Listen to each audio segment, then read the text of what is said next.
अस्सलामुअलैकुम प्यारे बच्चों, मैं हूं मीर फैज़ान और आप देख रहे हैं हमारा यूट्यूब चैनल अपना सर शायद। तो प्यारे बच्चों, उम्मीद है कि आपने हमारा यूट्यूब चैनल सब्सक्राइब किया होगा। जिन्होंने सब्सक्राइब किया है तो बहुत अच्छी बात है, और जिन्होंने सब्सक्राइब नहीं किया है तो मादबान इल्तिमास है कि वो सब्सक्राइब कर लें, क्योंकि आने वाले वीडियो सबसे पहले आप तक पहुँच पाएंगे। और प्यारे बच्चों, हमने इस यूट्यूब चैनल के ज़रिए से आपको पूरा सिलेबस पढ़ाने का एक लक्षण लिया है, यानी एक टारगेट एक लिया है।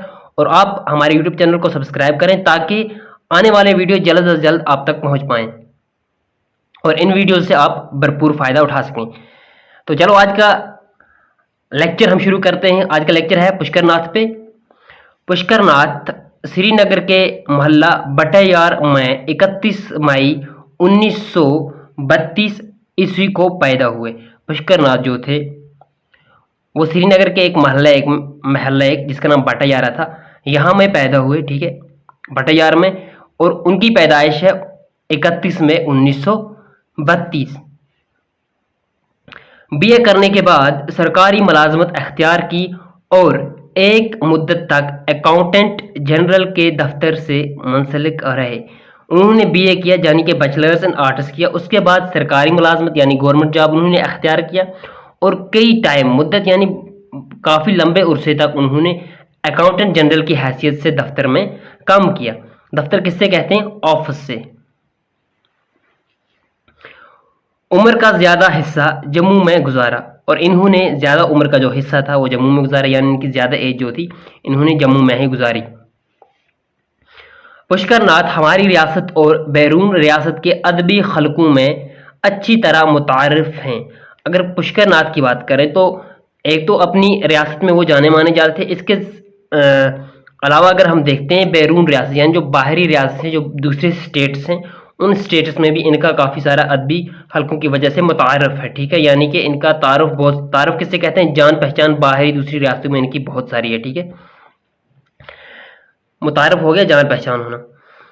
इनकी अदबी ज़िंदगी का आगाज़ 1953 ईस्वी में मुल्क के नामवर जरीदे 20वीं सदी में इनके पहले अफसाने कहानी फिर अधूरी रही की अशात से हुआ। यानी अदबी ज़िंदगी की अगर बात करते हैं, यानी कि जो इन्होंने कैरियर स्टार्ट किया अदब में अपना, ठीक है, 1953 में इन्होंने एक नामवर जरीदे का जरीदे किससे कहते हैं? जर्नल से, ठीक है। तो 20वीं सदी इस जरीदे का नाम था। इसमें इन्होंने एक अफसाना लिखा। अफसाने का क्या नाम था? कहानी फिर अधूरी रही। तो इससे इनका जो कैरियर था अदबी खिदमात में, अदबी ज़िंदगी में, वो शुरू हो गया। इसके बाद इनकी कहानियाँ बरसगीर हिंदो पाक के बहुत से रसायल व जरायद में छपने लगी, जिसका नतीजा ये हुआ कि हिंदो पाक दोनों ममालिक में इनकी शोहरत होने लगी। तो इसके बाद उन्होंने क्या किया? कहानियाँ लिखी जो कि बरसगीर हिंदो पाक यानी पाकिस्तान हिंदुस्तान में, ठीक है, दोनों इस जगह को कहते हैं, दोनों कंट्रीज़ को मिलाकर कहते हैं बरसगीर हिंदो पाक, ठीक है। तो बहुत सारे इन्होंने रसाले और जुरायद छपाए, ठीक है, या कि छपने लगे, ठीक है, छपने लगे यानी कि पब्लिश होने लगे। रसायल और जुरायद किससे कहते हैं? रसायल और जुरायद कहते हैं मैगजीन से और जर्नल से, ठीक है। जुरायद यानी कि रोज़नामा। और इस नतीजे की वजह से इनका जो इनकी जो शोहरत थी, ठीक है, जो इनकी फैमिलियरिटी थी, वो सिर्फ इंडिया में नहीं हुई बल्कि अब्रॉड इंडिया यानी कि वो पाकिस्तान में भी हुई। पुष्करनाथ के अफसानों के मजमूए शाया होकर मशहूर हो चुके हैं। इनमें अंधेरे उजाले, डल की बासी, इश्क का चांद अंधेरा, कांच की दुनिया शामिल हैं।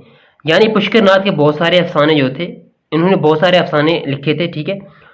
और इनमें मशहूर होने वाले अफसाने कौन थे?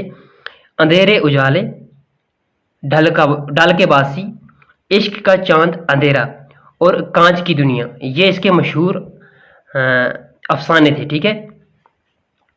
पहले दो मजमूओं पर उन्हें रियासत कल्चरल एकेडमी की तरफ से इनामात मिले।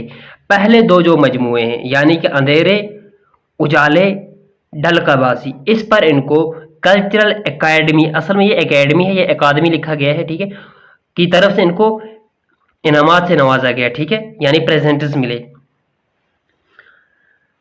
افسانوں کے علاوہ انہوں نے بہت سے ریڈیائی اور اسٹیج ڈرامے بھی لکھے ہیں.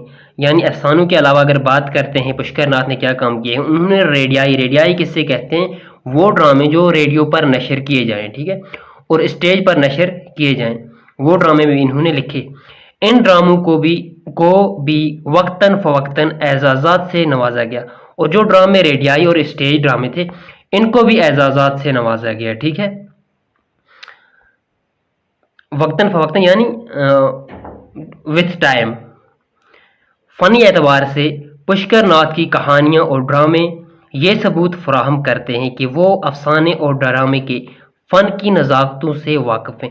جس حساب نے یہ پشکر ناتھ نے اپنے ڈراموں میں فن بھرا ہے، ٹھیک ہے، تو اس حساب سے فن کس سے کہتے ہیں، ایسا ماحول بھرا جو کہ ہنسائے. ٹھیک ہے، اس حساب سے یہ ہمیں ثبوت ملتا ہے کہ اس کی ڈراموں میں بہت ہی نزاکتوں سے کام کیا گیا ہے، اور یہ ڈرامے کے ہر حصے کے ہر ڈرامے میں کیا چیزیں ہونی چاہیے اس کے بارے میں یہ بڑے واقف تھے. واقف کس سے کہتے ہیں، یعنی نون تھے. ٹھیک ہے، ان کو پتہ تھا، ان کو معلوم تھا. اپنے ڈکشن پر انہیں مہارت حاصل ہے. جو چیز یہ بناتے تھے، ٹھیک ہے، جو افسانے یہ لکھتے تھے، اور اپنے ڈکشن پر اس چیز پر انہیں کیا تھی، بہت ہی مہارت کس سے کہتے ہیں، یعنی کہ فیملیئرٹی حاصل ہے. ٹھیک ہے، یا کہ ہم یہ کہہ سکیں گے کہ ان کو اپنے ڈکشن پہ کافی پکڑ حاصل ہے. ٹھیک ہے، الفاظ کا انتخاب بڑے محتاط طریقے سے کرتے ہیں.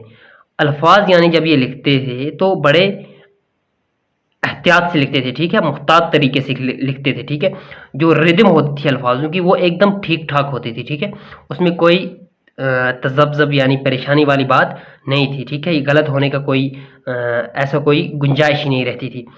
کشمیر سے تعلق ہونے کی وجہ سے یہاں کے مناظر، پھل پھول، دریا، جھرنے، چرند و پرند، آب و ہوا اور موسم کا ذکر ان کی کہانیوں میں اکثر ملتا ہے.